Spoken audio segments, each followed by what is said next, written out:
I'm Saqib Rahman, and in this episode, we're delving into one of the greatest milestones in our field, the development of total hip arthroplasty by the brilliant Sir John Charnley.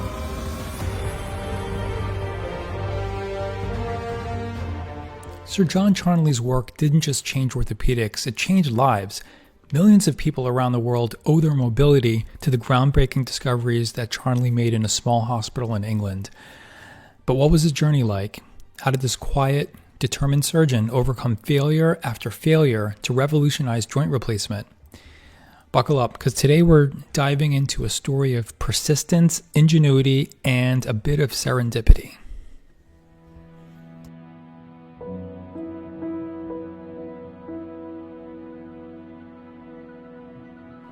To understand Charnley's journey, we need to go back to the early 20th century.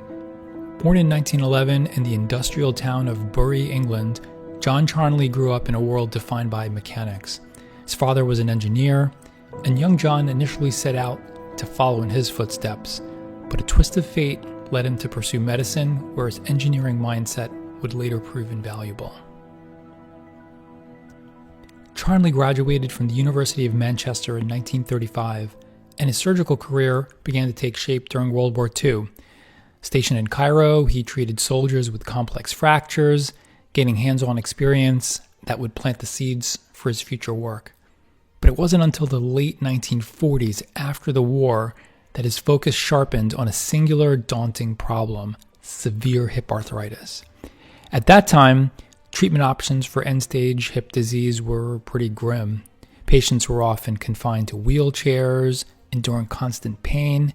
Early attempts at hip replacement using materials like glass, ivory, or metal had pretty dismal success rates. Infection, implant failure, and severe pain were common. The surgical community was skeptical that a durable, pain-free hip replacement could even exist. But Charnley was not one to accept limits.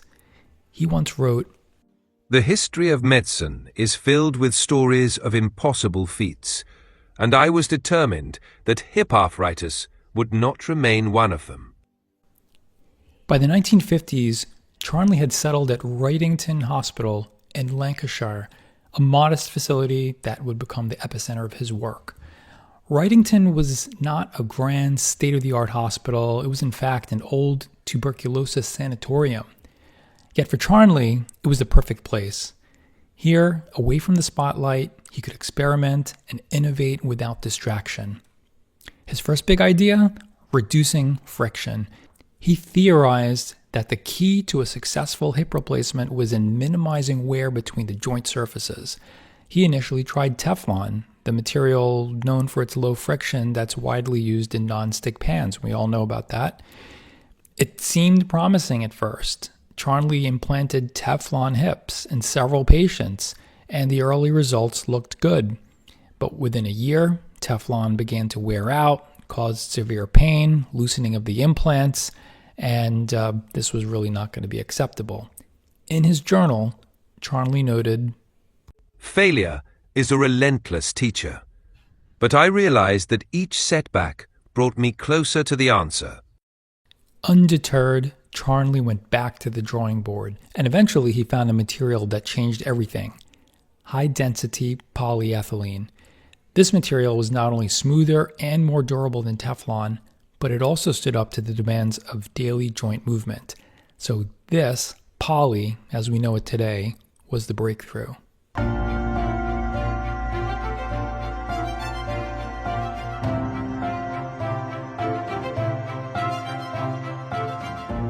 The next challenge was fixing the implant securely to bone. Early prostheses relied on mechanical fit alone, leading to instability and early failure. But Charnley, with his engineering mindset, believed in a different solution: bone cement. He turned to polymethyl methacrylate, or PMMA, which we all know today, and that had been used in dentistry.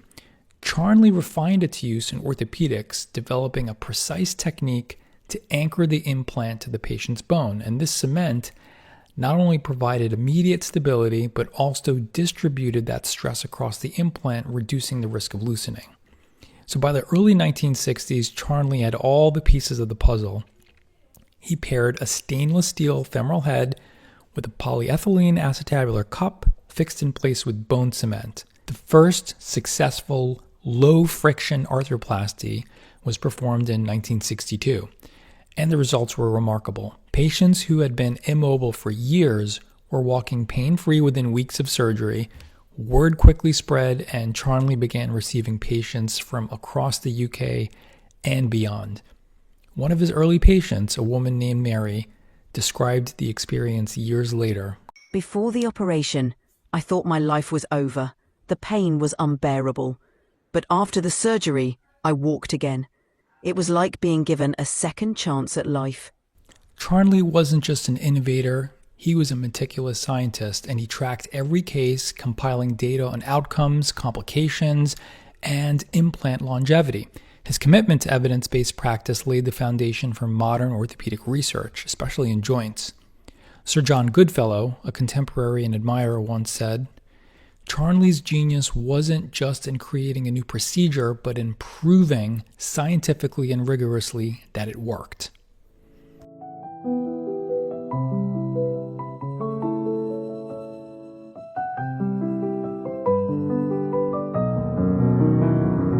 By the 1970s, Charnley's technique had become the gold standard for hip replacement.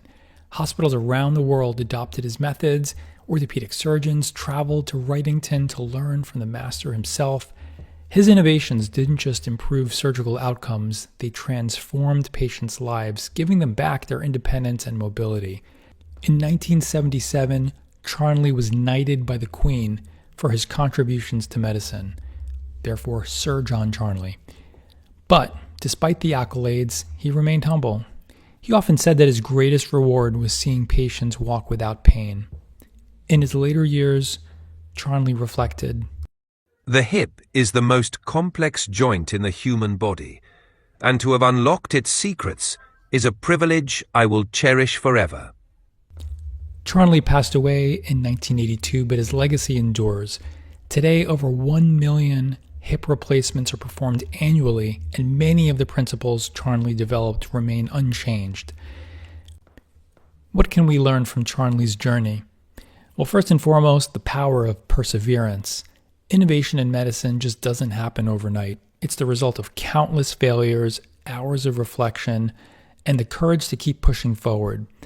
His story is also a reminder of the importance of thinking outside the box.